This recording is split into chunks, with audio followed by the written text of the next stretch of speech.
Okay, well, welcome everyone to the Historic Property Survey of Downtown Pueblo project. The purpose of today's meeting is to discuss about what have we learned. That's the theme for today.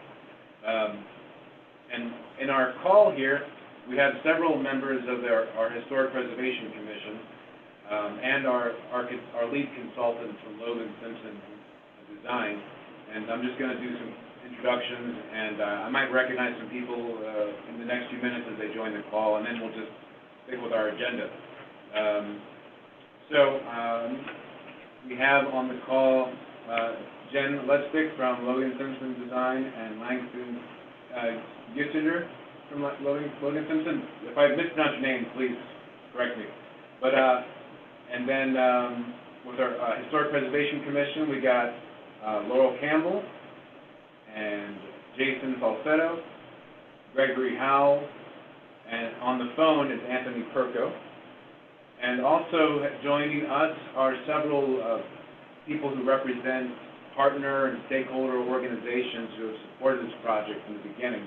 We've got Ashley Winans from NeighborWorks Southern Colorado, Carla Hendrickson from the Pueblo Archeological and Historical Society here, and also associated on the board with the Heritage Museum. Aaron Ramirez, who is the lead at the Western Collections at the Pueblo City County Library District. Got Glenn Ballantyne, who is a consultant here in Pueblo. He's done a lot of work recently. He's helped Silswick on the gateway to the Southwest sculptures. We also have Stephen Trujillo, who is the executive director of the Latino Chamber of Commerce of Pueblo. We've got Margaret Ward Macias, who's the executive director of Downtown Association, and she's also retiring after many decades of service, so congratulations, Margaret. And we hope you're still with us in your volunteer time, maybe be a member of one of our commissions. We'll do what we can. Yeah. We also got Alyssa Msgeki, executive director of El Pueblo Museum, History Museum, which is a division of History Colorado, our state historical society.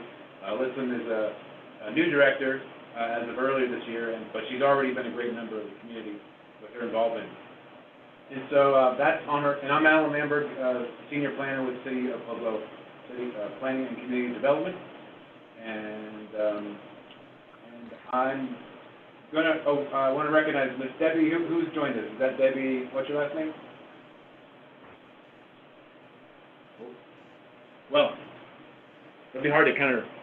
Wow, let's just get down to it. Okay, so the next step is I do want to acknowledge everyone who has. Let me also acknowledge everyone who has participated in the project. But first, I guess we'll do is why don't we get let's get Jen and Langston to introduce themselves, and then we'll move on to the slideshow. And I'll do the acknowledgments about everyone who's involved, and then we'll move on to your presentation. Does that sound good? Okay. So, and I think you got the share screen ready, so take it away. Sure. I'll just briefly introduce myself, and then I'll let Langston talk really quickly. So some of you, I believe I met the last time. I was just telling Alan, it's been a year to this day since I was the first time I came to Pueblo and did our first public meeting. So this is our anniversary, it looks like. My name's Jennifer Levstik, and I was the project manager and lead for Logan Simpson on this project. And I will now turn it over to Langston. Hello, my name is Langston Guettinger. Ellen, your pronunciation was close. No one has ever gotten it right before, so well done. I am an architectural historian and historic preservation specialist, also at Logan Simpson. I worked under Jen and did a lot of the background research and writing for this project.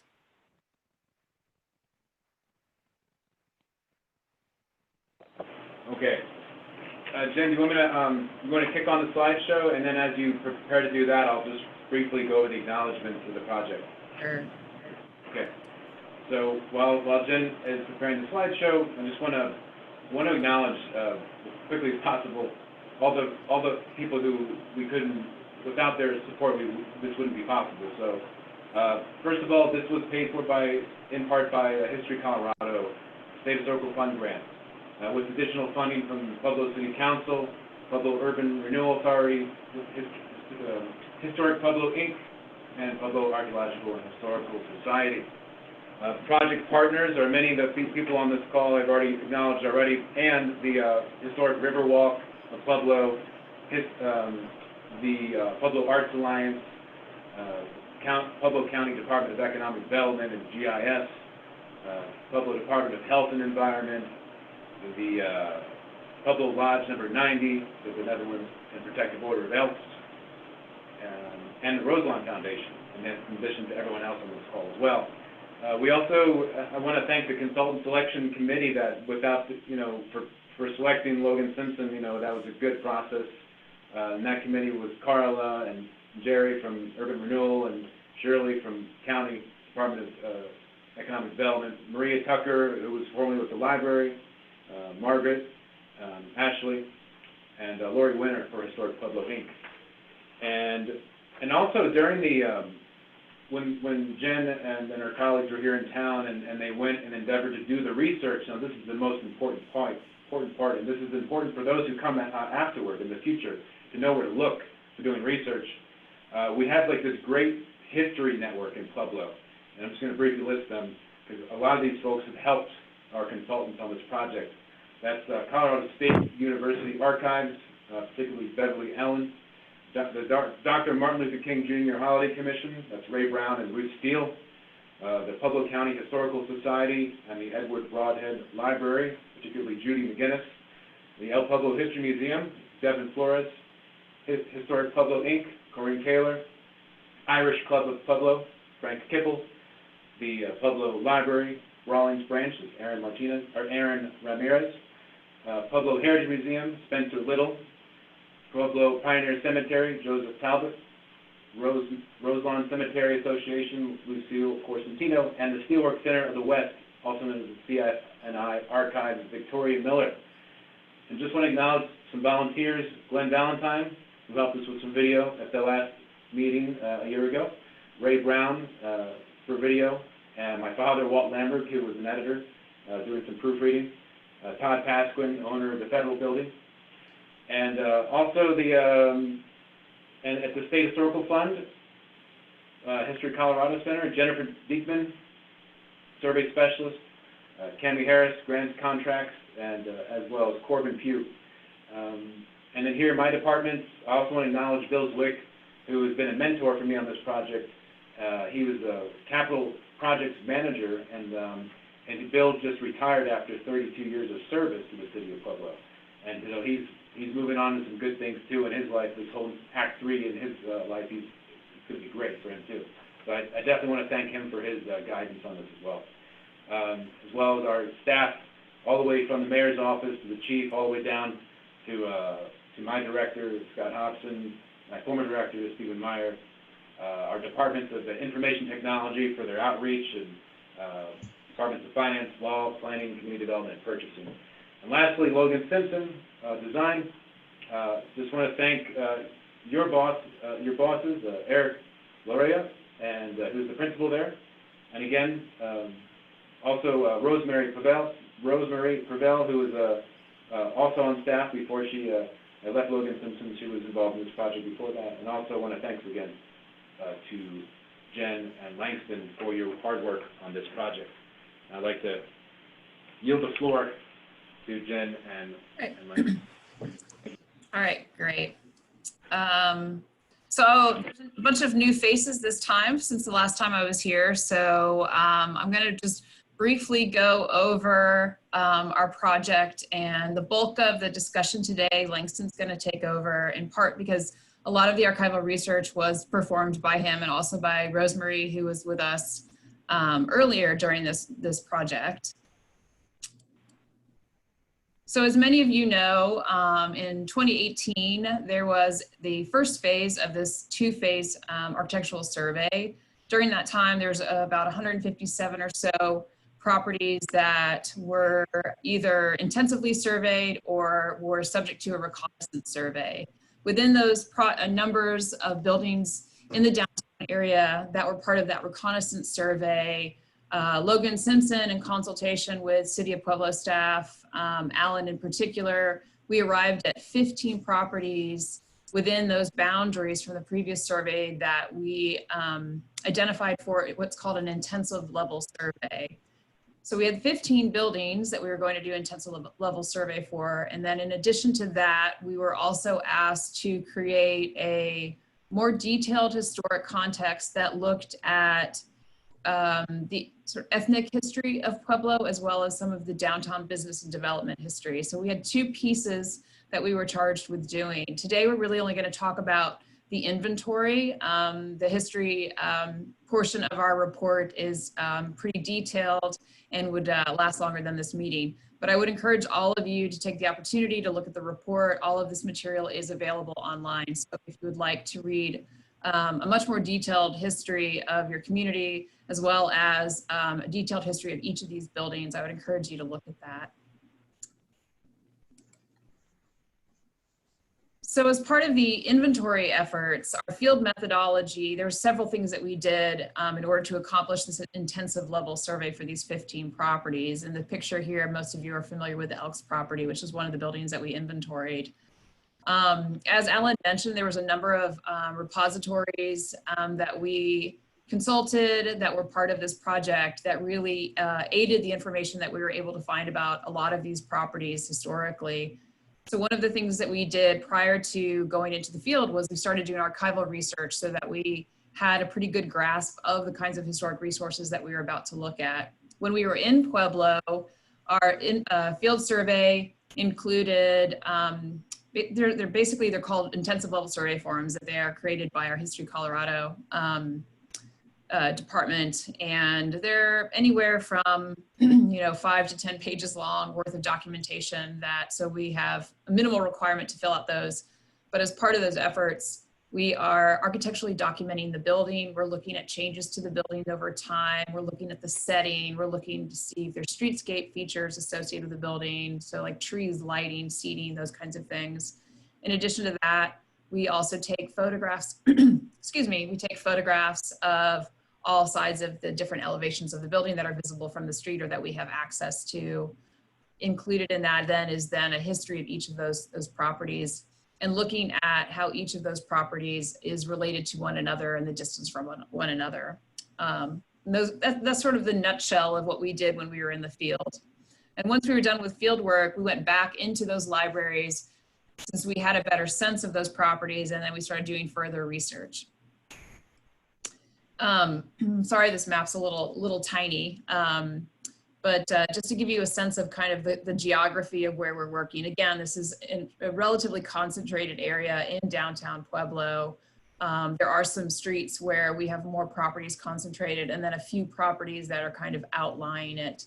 But again, these are ones that were subject just to reconnaissance. So basically only preliminary information previously existed about these properties during that 2018 survey. So in part, we were looking at kind of filling in the gaps of what had been started previously.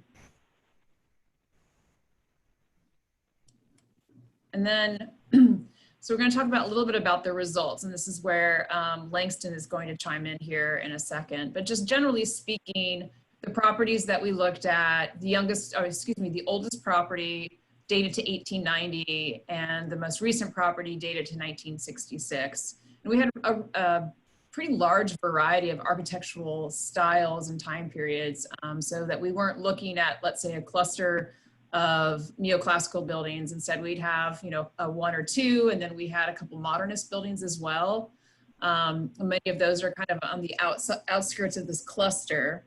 In addition to that, we were also looking at whether or not any of these buildings could be eligible to the various registers, either a local register, local landmark designation, for example, whether or not they would be eligible for designation at the state level, and ultimately designation for listing in the National Register of Historic Places. So we were evaluating that eligibility on an individual basis, whether or not each of these buildings could be eligible in and of themselves because they were significant by themselves, or whether or not these buildings could derive significance from their association with other buildings, basically whether or not they could be part of a historic district that maybe in and of themselves, they weren't that significant, but if they are looked at in the sort of in a larger picture, their association with other buildings from similar time periods in the similar location would allow them to be eligible as part of a historic district. And with that, I'm going to move it over to Langston. And Langston, you can just tell me when you want me to go to the next slide and I'll move the slides. But that sounds good. Langston did the Langston actually and Rosemary were the ones that did the bulk of the archival research. And so I wanted Langston just to be able to just briefly go over some of the properties that we looked at, just so you guys have a better sense of what the individual properties looked like and a little bit about them as buildings and their history. All right, Langston, it's all up to you. I'm going to try really hard to be brief. I did a lot of research on these buildings and am quite fond of some of them. So if I belabor your patience, I apologize for that. I also realize I'm talking to a panel of experts here, and many of you may know some of the stuff I'm going to be telling you. So bear that in mind. Anyway, with that said, we'll dive right in here. We're going to talk first about the Hill Lyman block, also the White Triangle block located at 101 North Main Street.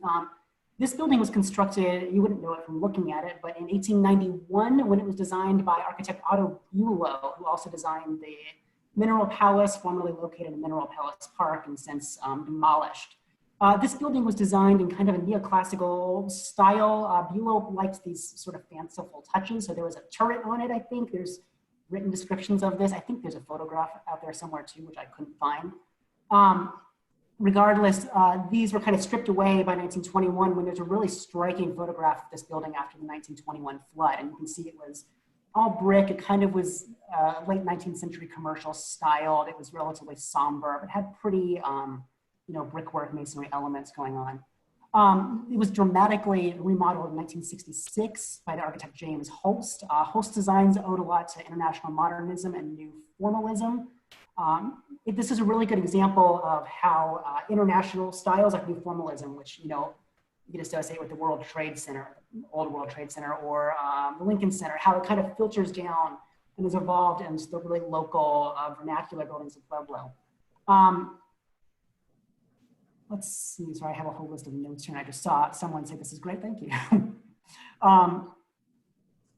Anyway, we're going to go on to the Amherst Building, which is below it. This was arguably the most complicated building we researched, and that 5 to 10 page form that Jen mentioned earlier was 22 pages in this particular circumstance with the amount of writing and photographs involved. I could spend a great deal of time talking about this building. I'm going to try not to. It was constructed between 1902 and 1907. The state records disagree, and the reason we think they disagree is because this building was actually constructed in two parts, a western part and an eastern part, which is borne out by the 1904 Sanborn fire insurance maps, which show a 3-story building in the west and a 1-story building in the east.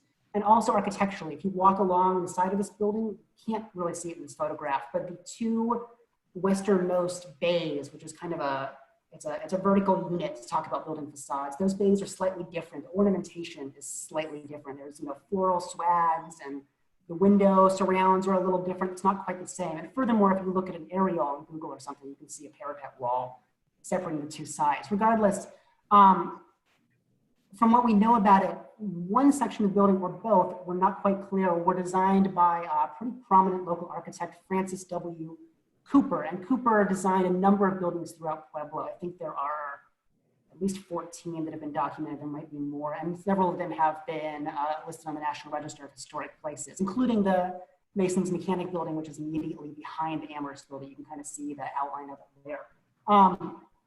Cooper was commissioned to design this building by George Whitcomb, also famous as the Whitcomb Block. Whitcomb was an Eastern real estate magnate who owned a lot of property in Pueblo and Seattle, and developed a number of these kind of 2-part commercial blocks in the late 1890s, early 1900s.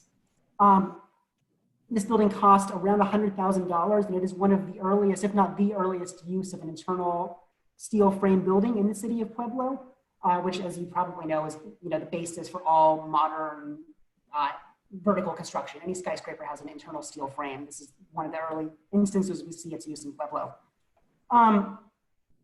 I'm going to move off from that, although I could keep going because there's a lot there. Onto the upper right, we have the Amherst Building Annex in the Butler Building. This is really directly related to Amherst Building. It's located immediately west of it, and it's tied to it not only physically, but also architecturally, historically. It was constructed, we think, around 1907.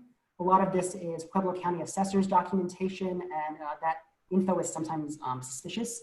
But it's around 1907 and seems to have been used as a warehouse, likely for early tenants of the Amherst Building, which included a dry goods store and later the Cruiseback's department store.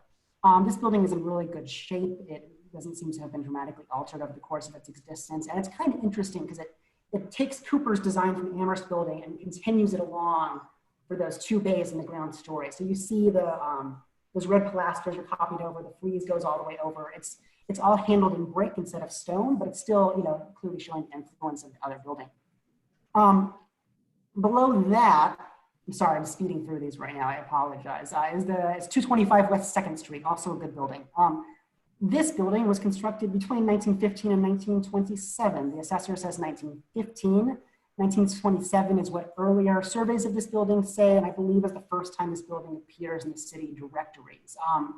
As far as we know, this building was constructed for use of the Colorado Laundry, which used it as a garage. It would have held wagons, delivery wagons, and later delivery trucks. It was utilized in that capacity until 1972 at least, and probably through 1975 when the Colorado Laundry Company folded. As you can see, kind of see in this picture, the main doors there have side lights on either side and a little top transom, and all of that would have originally been a garage door. It also had chimneys, and it had some shed roof additions off the side, likely to store more vehicles. Jan, let's go on to the next slide. Okay. Thank you. Okay, 209 to 219 North Grand Avenue, the Grand Arundel Center. This is another good example of a national style coming to Pueblo. This building is kind of reminiscent of Mission Revival architecture, which you can see in sort of the stuccoed elevations, that really decorative parapet with the pierced holes in it, kind of like a Spanish mission bell tower. This was constructed, we think, around 1930, according to assessor's info again.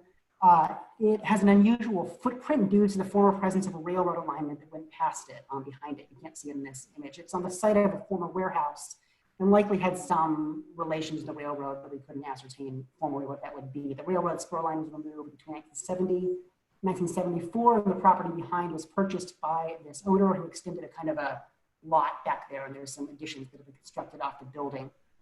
I'm going to go to the upper right now. This is the Hendry and Boltoff Supply Company building. I like this building a lot. This building, Hendry and Boltoff, was founded during the Colorado Gold Rush in the mid-19th century to serve local demand for mining equipment. The company relocated its headquarters to Denver, but by the 1930s was trying to diversify its product line and attract new business due to the rise of automotive culture and changing times. Because of this, they opened a number of branches throughout Colorado, as well as Nebraska, New Mexico, and South Dakota. This building was built in 1937, I believe, excuse me, in kind of this geometric Art Deco style. There's some historic photographs of it that are really beautiful. It had really beautiful brick masonry detailing. It had this wood door with glass panes. They put a lot of effort into it. And really, this hasn't been well documented yet, but it seems like Hendry and Boltoff put a lot of effort into a lot of their branch offices and stores. They were all relatively high style examples of architecture. I'm just thinking particularly of one in Durango, which is a really great example of an international modernist used in a store or commercial setting. This building, unfortunately, or fortunately, depending on your subjective view of history, was utilized by the Pittsburgh Glass Company in 1958 to produce plate glass, and seems to have changed the whole front store to plate glass windows, likely to advertise their products. This took away a lot of the detailing on the building, some of which may still be visible behind the awning, but hopefully they sold a lot of glass because of it. I'm going down now to the bottom left, 304 West 4th Street. As you can kind of tell from this picture, this building is actually the very end of a longer building. We were asked to just assess this little bit on the end, and it's much more kind of a streamlined modernist design. They stripped away a lot of the ornamentation, those applied pilasters, nothing too decorative. This building was hard to research. We thought it had a lot to do with the Owen Pharisee Motor Company. It shows up in some advertisements, at least the side of it does, but based on historic images, this building wasn't updated to look like this until after 1957. And in the late 1950s, Owen Pharisee sold, I hope I'm pronouncing that right, I apologize if I'm not. Owen Pharisee sold this particular dealership to his brother, Roland Pharisee, and Roland later left it, I believe, by 1966, when the building was documented as an Avis rent-a-car location. We're going to go on to bottom right, the PB&T building. This is another great building. As many of you likely know, PB&T has a very storied local career since its founding by former Governor Alva Adams in 1889. Early banks often served kind of different customer bases, and PB&T specialized in miners and ranchers. They were had an original location and they moved to the Whitcomb block, really in central commercial Pueblo. And stayed there through the mid 20th century. At that time, the building was probably looking quite outdated. And particularly as a bank, you want to have a fresh image because you're storing people's money. And so at the time, the decision was made to upgrade the building and move to a new headquarters location. Current bank president at that time, Ted Swanson, I think, it's buried deep in my notes here, and members of the Adams family who controlled part of the bank traveled to Minnesota to view a bank designed by architect Russell Barr Williamson. Williamson was born in Kansas, but spent most of his career in Minnesota and was associated with Frank Lloyd Wright. He spent some time at Taliesin East, did some work on Wright's design for the Imperial Hotel in Tokyo, and then supervised a lot of the Wright's firm's projects within Milwaukee. Russell Barr Williamson had apparently constructed a larger version of this bank somewhere in Minnesota. I could not figure out which bank this was or where it was. I searched banks in Minnesota and it didn't come up. Apparently, the folks from Pueblo liked this bank and commissioned Williamson to produce a smaller scaled down version for Pueblo. This bank had a pretty complicated program when it was first designed. It served as a headquarters office. It had a banking hall. It had security and vault activities, and then it had a drive-through banking system at the back. You can't see it, but this building is pie-shaped. There's a rounded back, and the rounded back was for drive-through banking. It was elaborate and complicated, and served in this capacity through 1973 when a facility was opened nearby. It was constructed in 1960. I don't think I mentioned that. After 1973, the drive-through portion was enclosed, and there were other changes made to the building's envelope, and so it doesn't look quite the same as it did according to Williamson's design. Jim, let's go into the next slide here. Okay, 412 to 414 North Santa Fe. This is not quite clear from this photograph, but that's the building on the right there with the 5 small windows in the second story. Yep, that one, thank you. This is sometimes referred to as the T.J. Downen building, which is not quite correct because it seems like Downen only lives there for 5 years, and that was at least 2 decades after the building had been constructed. The building was constructed prior to 1883, likely between 1873 and 1883, but we can't trace things back much further than 1883 due to the lack of historically accurate Sanborn fire insurance maps in a lot of circumstances. This building was part of an early building boom along North Santa Fe Avenue. It was brought about by the arrival of the first railroad line. As you can see, this building has been really dramatically altered. As it was constructed, it was a pretty typical example of a late 19th century commercial block, a 2-part block. It would have had some Italianate influences. It would have looked very Victorian. It would have had a lot of ornamentation and a cornice line, masonry. It had these huge ground story storefronts that literally expanded up half of the building's height. Sometime after the 1950s, all of that was covered up and the current iteration of the building was created prior to 1998, I think is when we found photographs of it. Going to the right here, 107 to 109 West 6th Street. This is a nice little building here constructed around 1923, according to the Pueblo County Assessor. This is built in a very stripped down, kind of streamlined, modern style. It has 2 storefronts. That composition has stayed the same, although some of the windows have been changed, and at least one of the doors, maybe both. It's a nice little building. There's not a whole lot going on with it. We're going to the bottom left. This building is also very complicated and has a really excellent nomination form that was written on it for the Pueblo Cultural Resource Inventory, I believe by one of the people on this call right now. So I was delighted to find that. As you probably all know, this was originally constructed in 1881 by French immigrant Numa Vidal to the designs of architect R.C. Eberly. Everly was a Denver architect and seems to have not supervised the construction of the building. It was supervised by the firm Cooper and Todd. Cooper, we've already mentioned in conjunction with the Amherst Building. He's the prominent local architect. I will comment again with this building. Todd is interesting. Todd seems to have been Serena A. Todd, who appears to have been a practicing female architect in the late 19th century in Pueblo. I have done some background research on her. Nothing has come up so far. She doesn't show up in census records or cemetery records. It's a story that needs to be written and that doesn't seem to have a whole lot there so far. Regardless, the hotel didn't seem to do very well. In 1904, it was sold to the Elks, who commissioned their fellow Elks member Cooper to redesign the interior of the building to suit the needs of their social organization. This was done for $12,500, and then Cooper was again commissioned in 1913 to redo the exterior of the building in its kind of present iteration.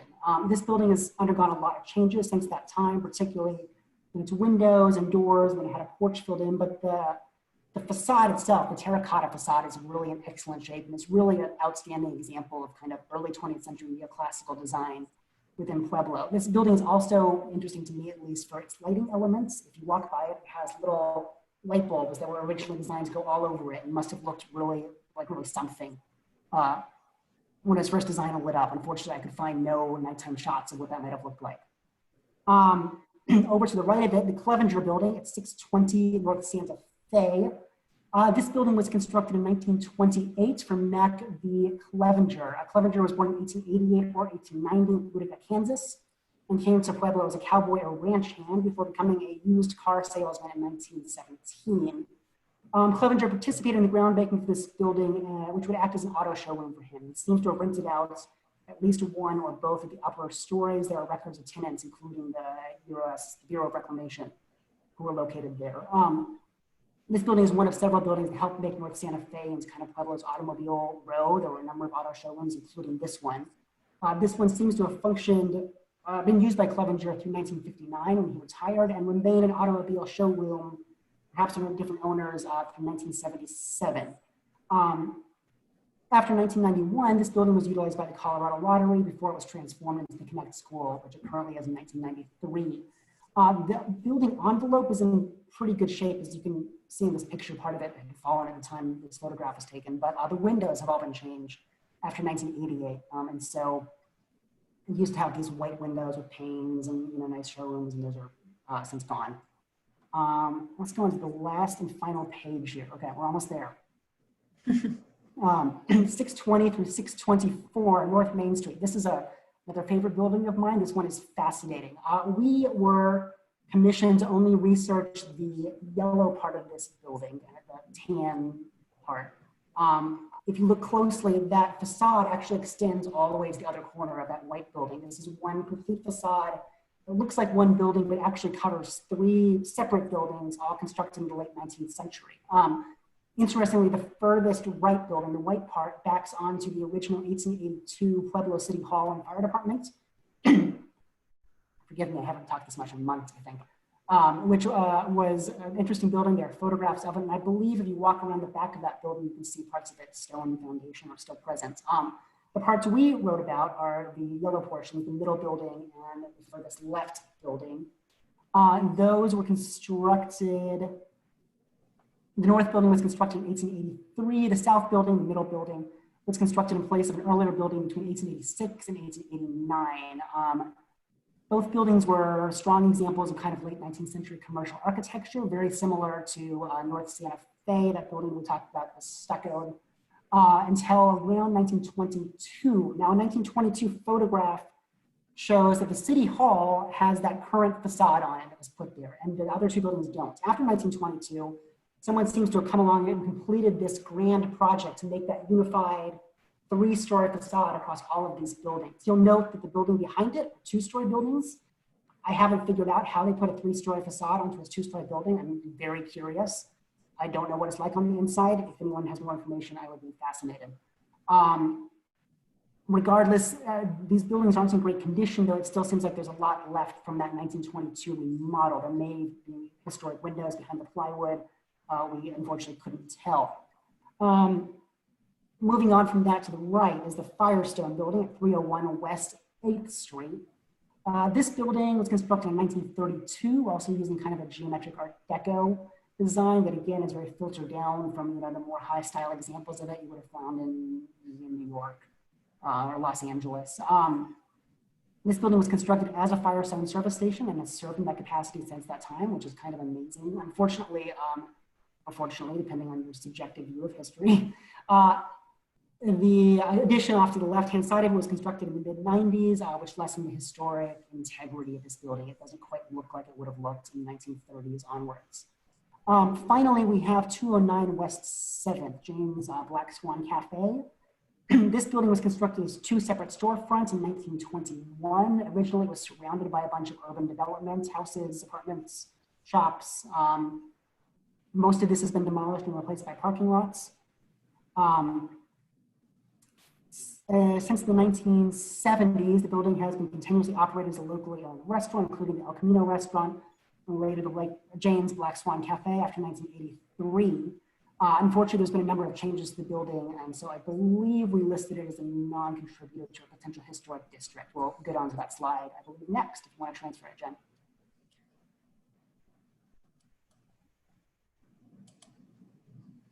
I'll go on to the next slide, sorry. Oh, yeah, okay, sorry. I was looking at my face, not at the screen. All right, as you can see here, we have a table with the addresses of these buildings, their History Colorado assigned numbers, a short description, and then how we recommended they be treated in terms of national and local register eligibility. Most of the buildings that we assessed, we recommended for inclusion in a potential historic district. I believe Jen will talk to you more about that. A couple of the buildings we recommended as individually eligible for the National Register due to generally their architectural merits. That included the Amherst block, which had been previously assessed by prior consultants and assessors as eligible, as well as the Elks Club or Elks Lodge, which has also been previously assessed. Looking through this, there were a couple of buildings that we didn't think would qualify for anything. That included 412 to 414 North Santa Fe. There was a tantalizing idea that you could take the stucco off that. There might be original brickwork underneath, but that's a later project and a future assessment. Also James Black Swan Cafe, as mentioned, and I believe the rest we thought were all possible for inclusion on in a district. With that, Jen, I will pass it back to you and drink some water. Great, great, thanks, Langston.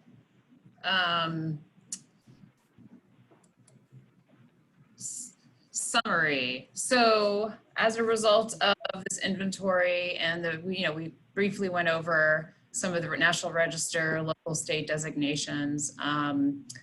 Let me just, actually, let's just scroll back to our map just so you have a better visual when I'm talking here. So this is basically, so this is our survey area.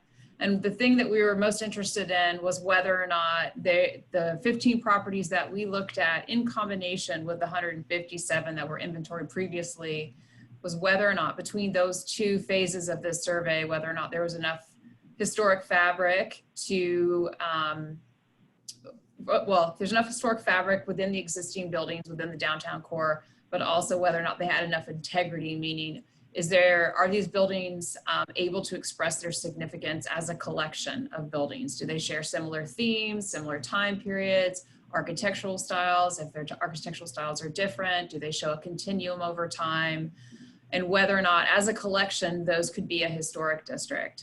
The previous survey recommended that the survey area has the potential to be a National Register historic district. And they basically were recommending that this area, largely the area that we surveyed, this more concentrated area rather than a larger downtown area, they recommended that there's the potential for it to become a historic district. And through our survey, where we kind of went and filled in the gaps a little bit, we concurred with that original finding, is that we felt like with these 15 properties, 2 of which we felt were not eligible to any register, which is a pretty low number, but that certainly at the local level, these buildings with the other buildings that were previously documented together, we feel like there would be a really strong historic district. We also feel that there is the potential to look at some different areas of significance. So the original area of significance recommended was what's called Criterion A. So if you look at the National Register of Historic Places Bulletin, when you list historic properties, there are 4 categories that you can list those properties under. Criterion A, which basically is it associated with broad patterns of history or historical events? B, associated with significant persons in our past? Or C, associated with a master architect, or it's a representative example of a particular type or method of construction. And criterion D, which is, can it inform on history or prehistory? Typically D is associated with archaeology. So when we're doing built environment studies, we rarely use criterion D unless there's an archaeological component. So the 2018 survey suggested that criterion A, which is associated with broad patterns of history, so primarily looking at the commercial development of Pueblo through its downtown core, is that was the area of significance. And again, we concurred with that recommendation. However, we did feel that in addition to a couple of buildings like the Amherst block, for example, or the Elks Lodge, are really good examples of that criterion C. So they're really good representative examples of masterworks and architectural design. Yes, places like maybe the Black Swan Cafe or some of the other small kind of nondescript buildings are less likely to fulfill that categorization. However, if you also then take in consideration the additional properties that were previously inventoried that are really good examples of sort of Victorian architecture, neoclassical architecture, we do think that there is a really good case to then look at the architectural significance of the downtown core as well. At the most sort of minimal level, that we would recommend that with these the two phases of these surveys brought together, that you have a significant local historic district, and certainly at the state level. At the national level, we feel that minimally you have a district that's eligible for the National Register under criterion A, but we would recommend that maybe additional research be done to look at the architectural history of that downtown core to see if that criterion C would also be an applicable component of a National Register district. But in sum, we feel like you have a great downtown, there's lots of great properties there. And even though I understand that there's concern that there's sort of disinvestment in the downtown and that there are windows that are boarded up and not all of the buildings are being utilized, the fact of the matter is that a vast majority of them have, the vast majority of them have a really good percentage of their historic fabric left. They still read as historic buildings. And a lot of times too, we have to consider the fact that commercial properties, as Langston had brought up earlier, is that commercial properties do have a need to update their facades. And that would be, the average pattern for commercial properties is about a 5-year window before they need to update their facade to bring in new customers and to present a more modern appearance that is enticing to whatever that the shopper is of the day. And so we need to sort of consider the fact that commercial districts are living, breathing, and moving all of the time. And so that we can't expect that they're going to be like a bug in amber where it just stays like that forever. So we kind of felt like some of the changes that had been made to some of these buildings, even though let's say there's stucco on a building that wasn't there historically, the stucco is part of that continuum of changing these buildings to accommodate changing interests, styles, aesthetics, and so on, and also a way to attract customers. And I think with that, we're running over our time, which we knew we would, but because there's plenty to talk about. So I think what I'll do then is I will minimize this and I'll turn it over to Alan if he wants to start any kind of the discussion portion. Thank you, Jen, and thank you, Langston. Great.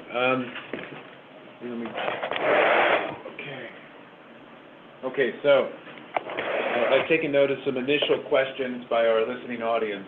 So I will, and let me make sure to unmute Anthony so that way he can chime. There we go. Okay. So,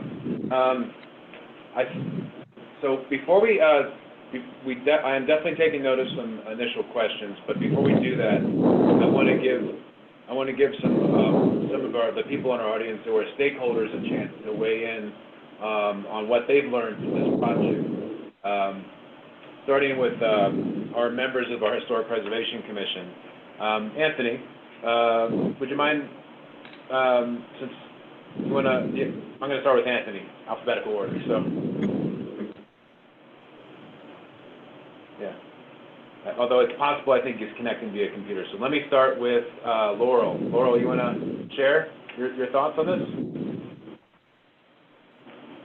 Unmute. You got to unmute. There we go. Okay. I appreciate the work.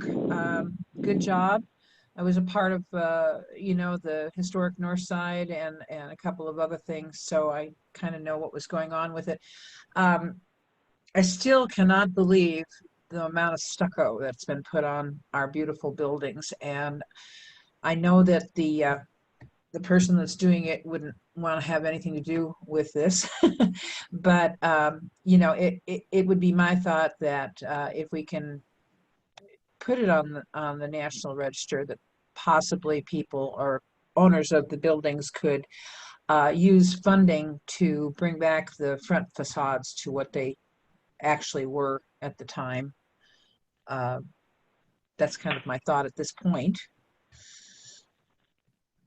Yeah, if they are able to, let's say some of these properties, you guys move forward and you get these property designated. Certainly if you do the National Register designation, which again, I'll remind everybody is actually less onerous than doing the local or state designation. But they would have they would be eligible for rehabilitation tax credits. If they want to upgrade buildings, that's a great opportunity for them. The key issue now with that stucco is that stucco is really unfriendly to brick. So you would really need to find somebody who's qualified to remove it, because people sandblast it off all the time. They actually do worse damage to the brick underneath when they remove that stucco. So that's always a challenge. I mean, when I've seen, people that have just sandblasted it off and then the brick is so porous that it ends up actually degrading faster. So yeah, it's a challenge, but yeah, you're right. There are quite a number of really nice buildings that have been, stuccified. Remodeled, I call it. Yes, there you go. That's a good word. Yeah, well, I can say that I'm sad that we didn't do this 20 years ago before the stucco happened.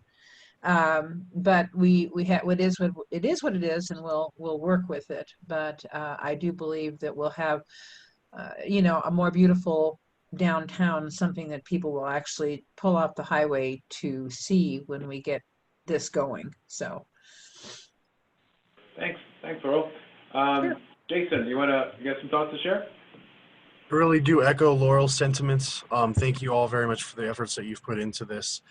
I see so much potential for our downtown to be reborn, and this is a great first step towards that. So again, thank you very much.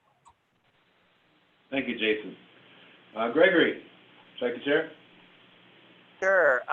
One, having lived in the historic Tut building for 6 years at First and Main, it really did draw my attention. I mean, the stucco, of course, we have so many extraordinary buildings just right on Central Plaza, which of course was my focus of emphasis for those 6 years.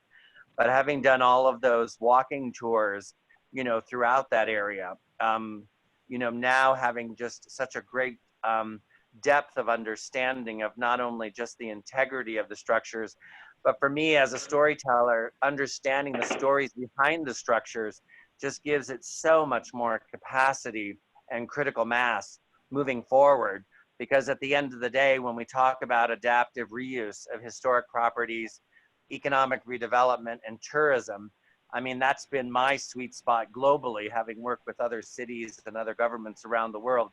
So I'm just so excited because the work that you've done just adds so much capacity and bandwidth to where we need to go. So thank you so much. Thank you, Gregory.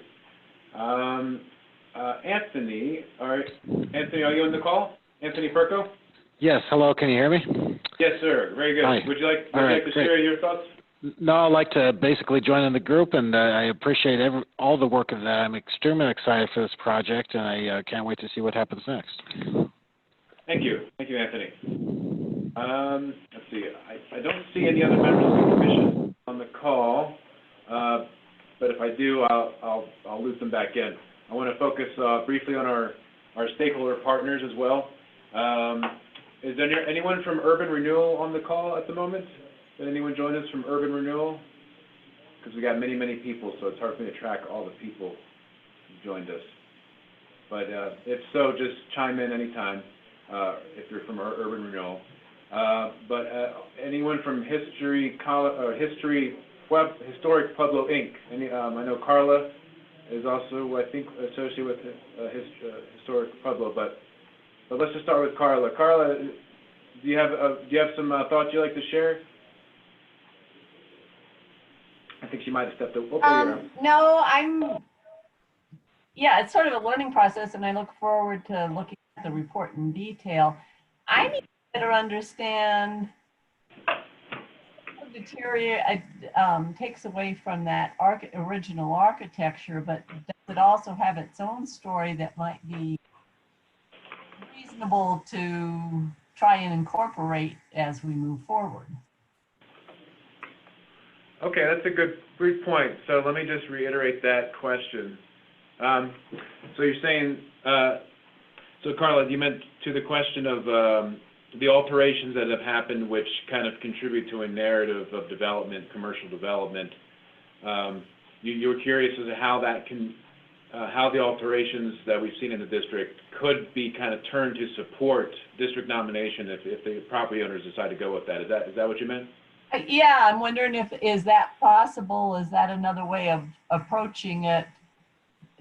I'm not trying to dismiss, the integrity that's been lost, but, just to try and move forward.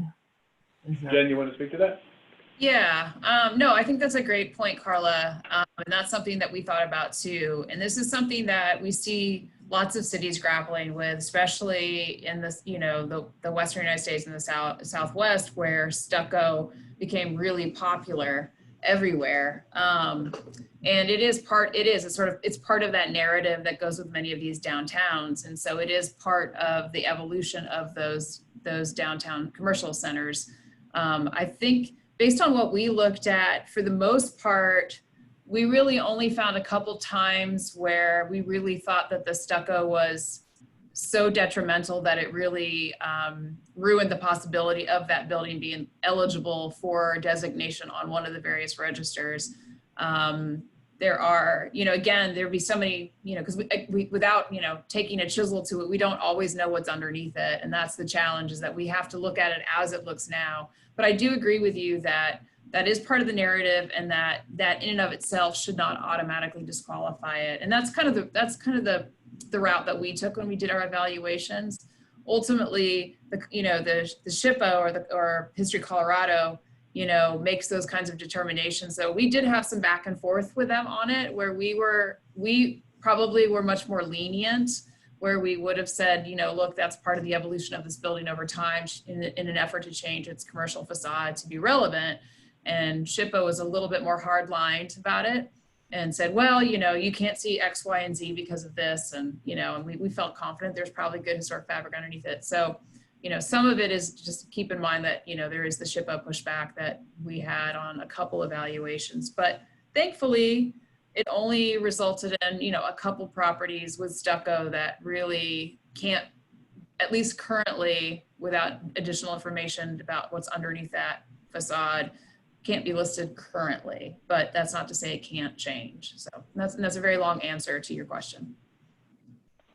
No, that's good, Jen. I also think that that's also reassuring to the property owners, because when I talk to property owners in the district, it helps to understand how things that have happened to the buildings during the historic period, not just from the 1800s, and not just from the early 1900s, but through the mid-century up until the 60s, there was a lot of changes, and maybe even as time moves forward in the next few decades, even the 80s will be a historic period into itself. So we should have some sensitivity towards that.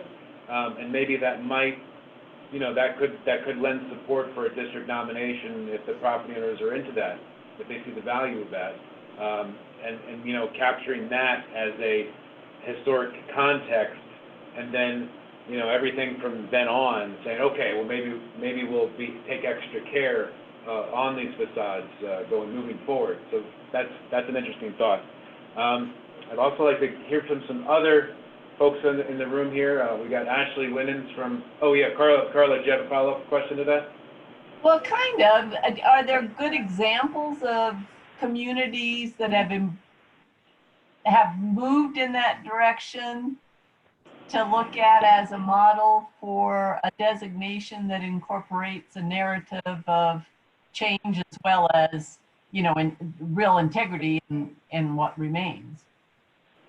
So let's put a pin. That's a great question. But let me put a pin on that, and let's revisit that later in this conversation. Okay, Carla? And I'll make sure we circle back to that question. And then I'm gonna, but in the meantime, I want to take note of our other colleagues in the call. Okay, sound good? All right. So, Ashley Winans from NeighborWorks. Would you like anything to share? I don't think I have anything major to add. I think it's an exciting prospect. We have a building down there that was designated historic, and so if there's more opportunity for others to do the kind of work we're planning, that would just add to the character down there. That's exciting for me. Thank you. Great. Thank you, Ashley. Yeah. And yeah, I also want to acknowledge that the work that NeighborWorks has done in the downtown, the Main Street, the old Whitcomb block building, they're moving in the right direction with their tax credit application and their design documents that they brought before the commission fairly recently. So, it just takes, these things take time, but I just want to assure everyone listening that they're moving in the right direction. They've got the approval from our Historic Preservation Commission. The construction documents look great, and those are available. If anyone wants to see that, that's available. So I think that'll really help. Yeah. Aaron Ramirez from the library. Would you like, please? You've been a great help to our consultants, and I think, would you mind sharing what you've learned from this experience? Yeah, so I'm relatively new here as the manager of the department, but I'd just like to say thank you, Langston, thanks for all your research, and Jennifer, thank you for being involved in the project. I think just the accumulation or building the narrative of what happened with these buildings is a feat unto itself. If it goes no farther than that, this is great. Just for researchers' purposes, I think it builds a good base of knowledge there. And I look forward to looking at the report. Where can we find the report, and how soon can we get a hold of that? Sure. Yeah, it'll be online. It's actually currently online at pueblo.us/historic downtown. And towards the end of this presentation, I'll do a screen share so people can see that. But again, for those listening, it's pueblo.us/historic downtown. And now, Stephen Trujillo from the Latino Chamber. Would you like to, do you have any comments to share? Anything what you've learned from this project? No, nothing to add other than, I've learned a whole lot. Just the history of these buildings, being from Pueblo, I think sometimes we take for granted the beauty that's around us as we drive downtown and pass the building. So what this has allowed me to do is to kind of more fully understand and appreciate those historic buildings and structures that we have and the businesses that are there today. And the one thing I'd maybe just add is just a food for thought, because it hit me as we were talking through towards the end of the presentation about how some of these buildings, as they're being renovated or modified, may not be being done so in the best way to help preserve that. So I don't know to what extent this particular effort might be able to work collaboratively with either the businesses that are there or the owners, or if a building goes up for sale, can we give a little fact sheet that tells that next owner, hey, did you know what kind of building you have here? So that they're more fully aware of some of those things that they're about to do to the building. Did you know that this building housed this or did this, or did you know that, the history behind it? So before they just go covering up bricks or anything like that, they may look at it a little bit different from a different lens. I don't know. That was just one thing that hit me about, boy, I wonder if they would still do that if they knew to this extent and to the level, all of that there. And maybe they've just never asked. They've never, come across it in a way. I mean, I know we've got phenomenal groups that go out and teach and do these things, but Yeah. if that was lost in transmission from one owner to the next, how do we preserve that? Thank you, Stephen. That's actually one of the things that we want to, that we've been trying in the background, getting the Historic Preservation Commission has these standing committees. So one of them is an education committee so as we get these committees off the ground and get them running, then we'll have some, that might inspire more collaboration within the network of history organizations, so we get more volunteer activity and more outreach, more robust education in the community. And ideas like that is what would drive it, I think. So, Miss Margaret from Downtown Association, would you like? Alex, Oh, yeah. all right, can I Sorry. just chime in real quick just to answer Stephen? But Yes, please. I think your point about using the report, so property owners, so in the appendices of the report, when you guys get an opportunity to look at it, there are all of those inventory forms that Langston talked about. And in every case in which we could find historic images of those buildings, we have them in there. So any drawings, any images, things like that are all in there, so that you could literally take that out of our report and hand it to a business property owner, and they would have a full history of their building in addition to any images that we have, so that they can just have, they can know what their building might have looked like, let's say, if they bought it after, let's say, it got stuccoed. So. Great, thank you, Jen. Yeah, that's part of the education component, and a lot of those photos that come with it, some of those photos are public domain, so we can always share those photos with anyone who requests them as well. Margaret, would you like to share your thoughts on this project from what you've learned, and what your colleagues on the Downtown Association Board have learned as well? Well, I would like to congratulate them. They did a very thorough job on these 15 buildings. Almost all of those buildings I had researched at one time or another, and most of them I found extra things that I could not find before. So, it really is a great job of doing it. I've spent 10 years writing a monthly column, which is about 120 on various buildings and businesses in the downtown area. So it was very interesting to see what they came up with. I would like to encourage the city to try to come up with a program that encourages property owners with the multi-story buildings to maybe put residential on either third through 8th floors, or second through whatever. That's the only way we're really going to get a good retail base back in this area, is if there are people in here, more people to eat in more restaurants, more people to buy groceries. That's going to, you can't get a grocery store unless you've got people who are going to buy groceries living in the area. And I know the people in the Amherst building are just hoping that the Whitcomb block does end up with a grocery store. Right on. But there's a Mark. lot of space here, and I think there are some incentive programs out there that could be used to do something like that. That's definitely a conversation we want to continue to pursue. We want to explore and invite public and private partnerships to kind of introduce it, look at all the tools available, but perhaps look at new tools that might make things work better as well. I know that, speaking from my department in zoning, mixed use, we've clarified the mixed use zoning, so it's very clear that it's a use by right in all these business districts to do residential on the upper floors. So as far as zoning is, we're out of the way. Go ahead.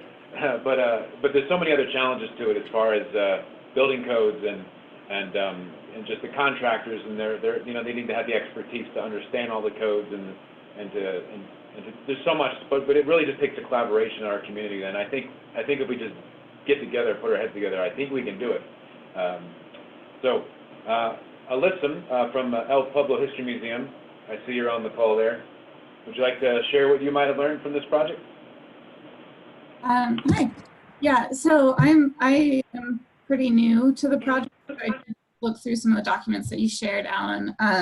so I kind of just want to echo what everyone is already saying, and I'm excited to learn more and see how I can be involved as we go forward. So yeah, it's been helpful to learn about the buildings through the project too, since I am pretty new to town. So. Well, I want to say that El Pueblo History Museum is a great asset in the community. I just learned that El Pueblo is part of like an education committee that collaborates with the Arts Alliance and the San Cristo Art Center, and the education committee involves a lot of young people, and that has to do with a lot of like social justice programming and education and about history and civil rights. And I think if we do more of that, where we collaborate with organizations and we just put our mind to it and be mission oriented, we can get a lot done. And I see that happening with what El Pueblo is involved with. So I want to invite all of us to continue this stuff, especially when it comes to history and economic development. So thank you, Listen, for joining us. Yeah. And then we've got, I think on the call we have Debbie. Is that Debbie Larson, or is or Debbie, or the other Debbie? Please introduce yourself if you're on the call there, Ms. Debbie.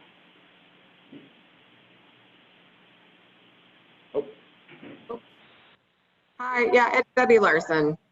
Hi, welcome back. Remember we met you last year at the last meeting. A year. Yeah.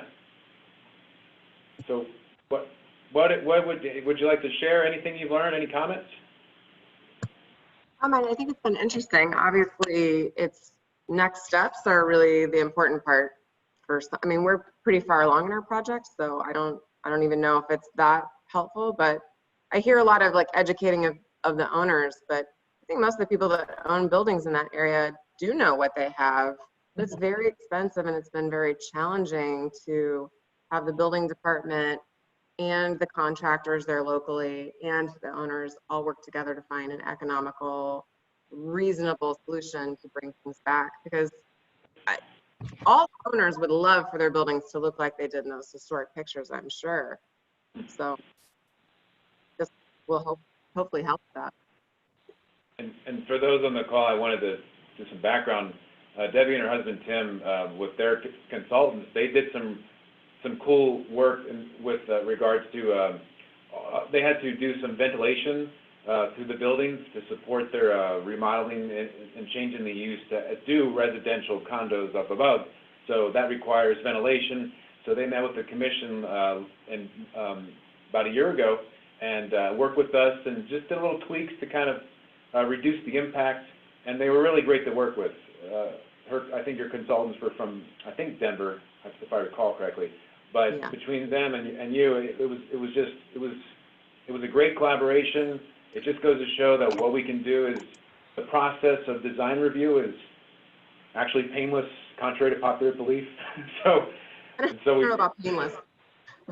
Well, from the HPC standpoint, right? but it accomplished our goal to do what we can to preserve the exterior facades while accepting the alterations that are necessary for changing the use and getting them in there. So I think that's a good case study. I tend to refer to that as a nice case study to share with people. So thank you, Ms. Debbie. Excited for you guys to see it when it's done in a couple months. Love it. We'd love to see it. Yes. Right on.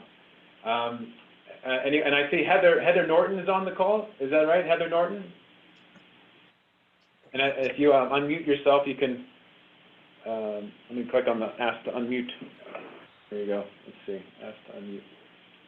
So when Ms. Heather unmutes herself, then she's welcome to share. I know that she's been sharing some comments and we can discuss that as well.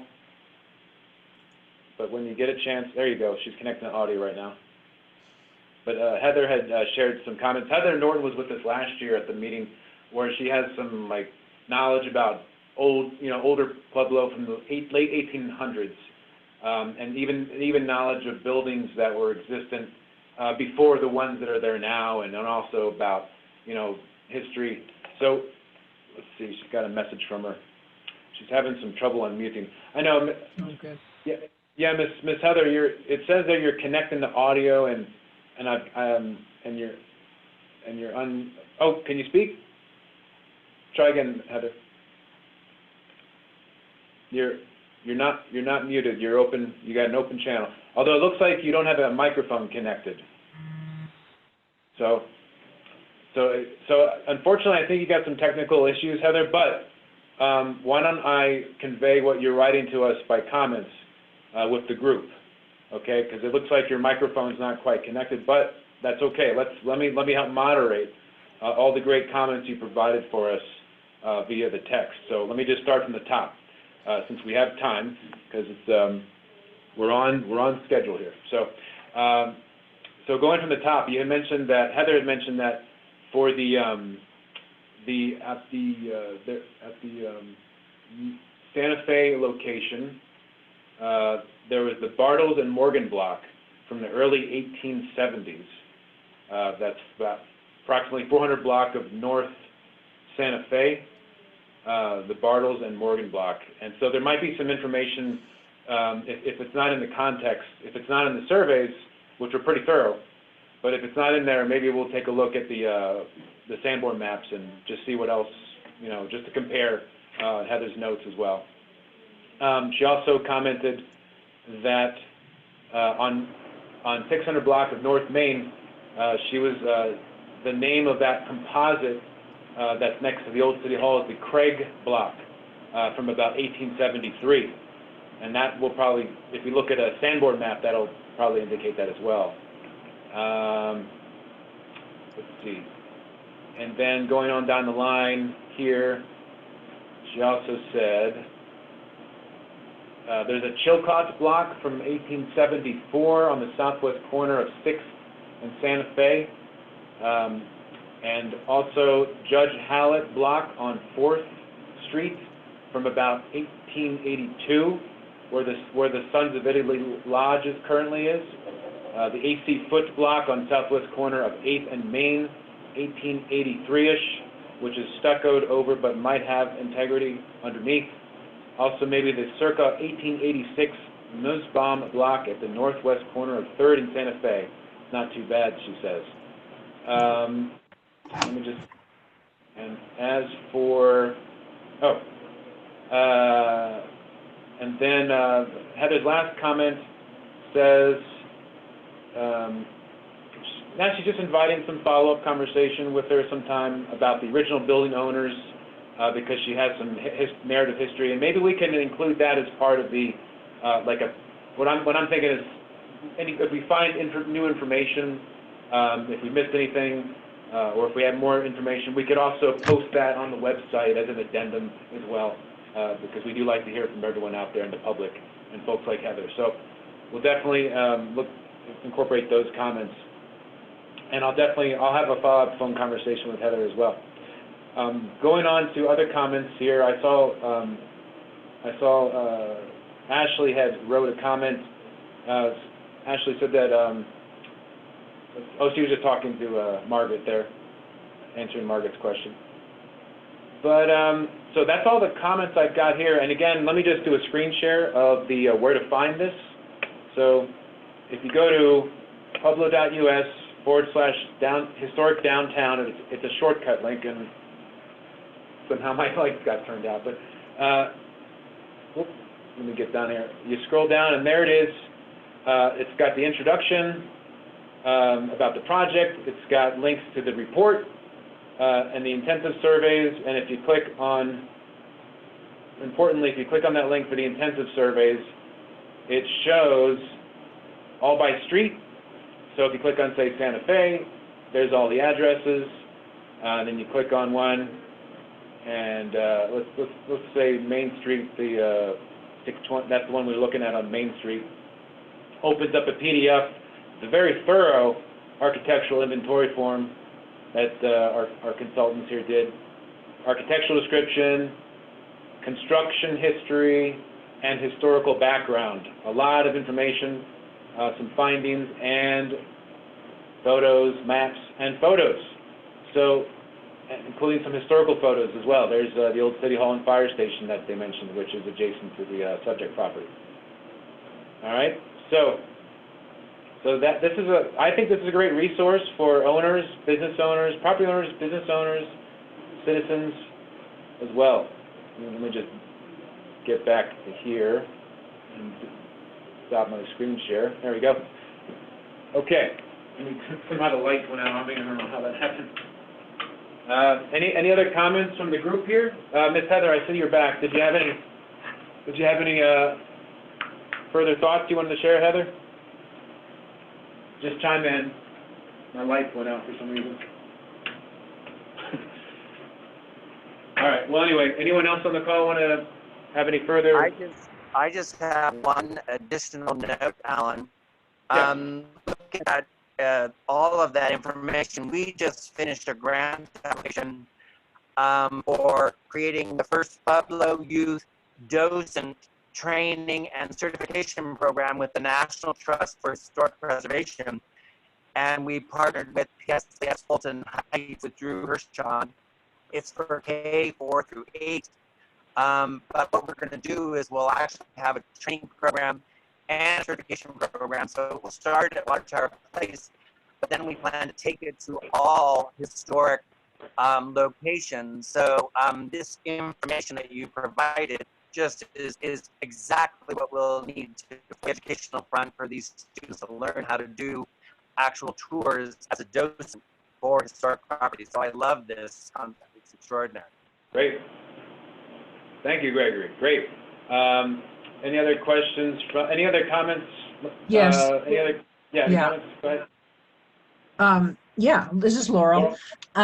I actually have a statement and a question, but my statement is, as a former real estate agent, I have tried for years to get PAR, Pueblo Association of Realtors, to include in their disclosure documents something that's on the national, local, or state registry. And I have given actual talks on architecture around Pueblo to certain real estate groups, and also telling them that they're not advertising right, they're not using the right keywords or buzzwords to make that property interesting to someone. And I have found that lots of times, and I know some of these aren't on the register, some are, but you know, when they go to buy something, it's in their title work. I mean, who reads the entire title work? I don't think anybody does. But we, you know, giving them the history in a form, you know, like the survey is an excellent idea. And I still think that we need to push the realtors to know what they're selling too. They just don't realize it. When I was doing real estate, my forte was historic homes.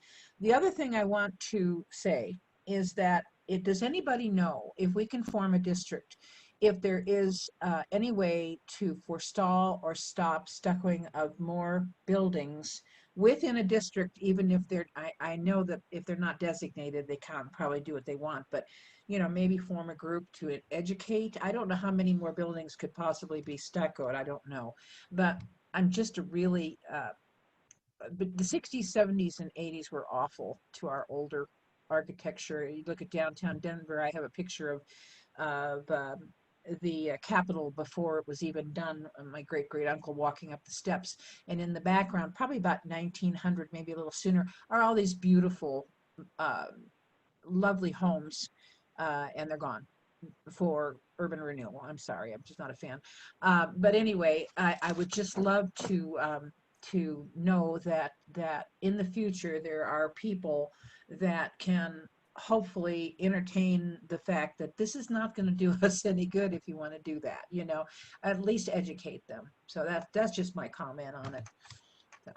Well, and Laurel, I can add that it just happened on Central Plaza within the last month or two.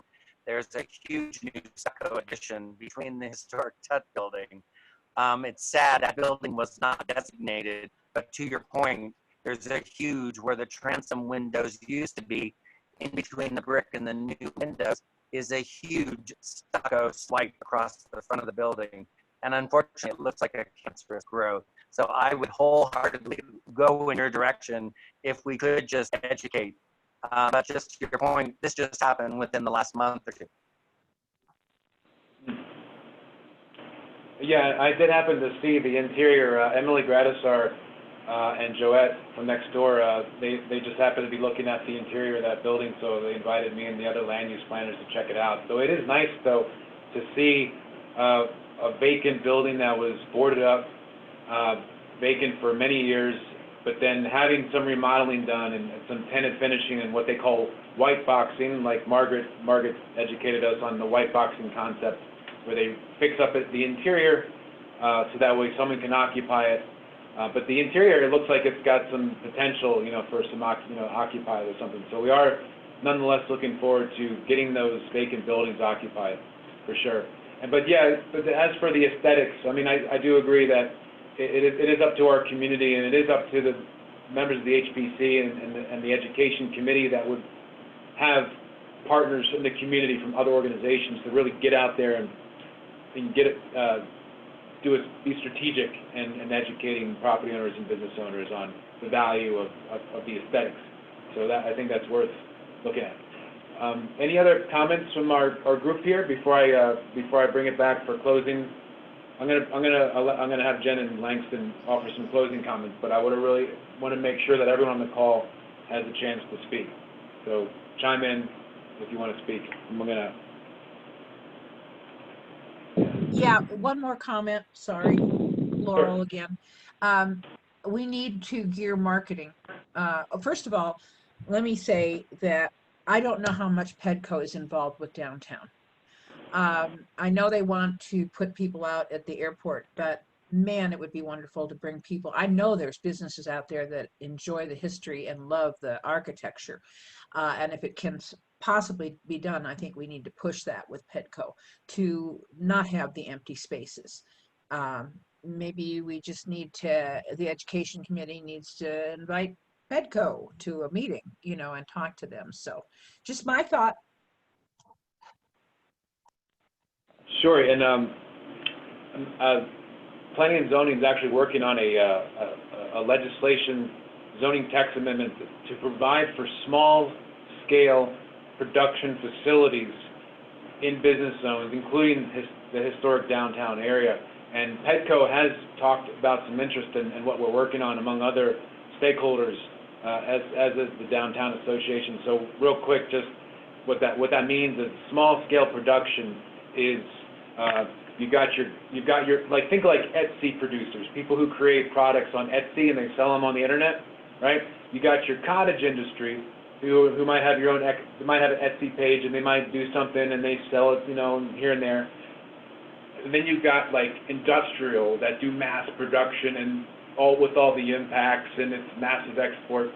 Then you got that middle area, small scale production, where there's not necessarily any nuisance or negative impacts outside of that space that they're doing this production in, such as 3D printers, or, for example, people might do 3D printing and do like mass production of a product and assembly without any nuisance to the adjacent property owners.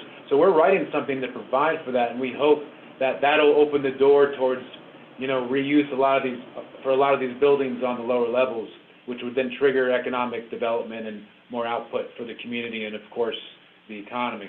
So look out for that too. I'll email everyone about that if you haven't seen it already. But thank you. Any other comments from the group? Okay. Well, and if you do think of something later on, just where to reach me. But as for, I want to provide the closing comments to our colleagues, Jen and Langston.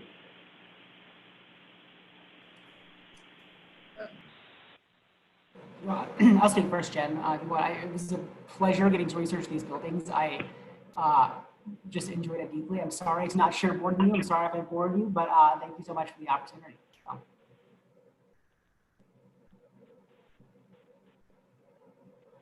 I think you're still muted, Jen. How about now? It's very strange because it says I'm muted, even though I'm not. So anyway. I just echo Langston's sentiments. Thank you so much for giving us this opportunity to work with this community. I really enjoyed my time in Pueblo. You guys have really great buildings down. And I'd certainly like to see that you guys be able to make some real strides toward revitalization and really being able to use your downtown. I do think that this document, in addition to the previous document, I think the combination of those things, you have a really good basis for creating a National Register nomination. I would really encourage you guys to pursue designation through the National Register rather than a local or state, but actually go do a National Register nomination. You pretty much have most of the history, all the documentation pretty much done for you. So somebody probably could compile that information and consolidate it into a National Register nomination. With that, you'll be able to get that designation that you seek. And through that designation, it really will start giving you guys some teeth in which you can respond to incompatible alterations or demolitions or changes to your downtown area. Because right now, you have no regulatory authority to do anything about it. So if you have those designations in place, then that sets the stage for you to be able to create zoning ordinances where you actually can dictate whether or not stucco goes on something or not. But in order for those kinds of things to happen that you guys want to see happen, and the sort of the regulatory control that the city and this committee wants to be able to have, in order to do that, that designation is the first step that you're going to need to make. And I do think that you have the documentation there now. I think that you're able to do that successfully. And, you know, the SHPO has reviewed both of them. They're familiar with the city. They're familiar with these properties. So they have a real sense of what this community is like. So I really think you have a good shot if you want to pursue this in the next couple of years. I think that's a good time frame to try to do that. So, and I feel best, and certainly stay in touch with me if you ever have any questions about any of that. That's partly what I do too. So. Wow, thanks again.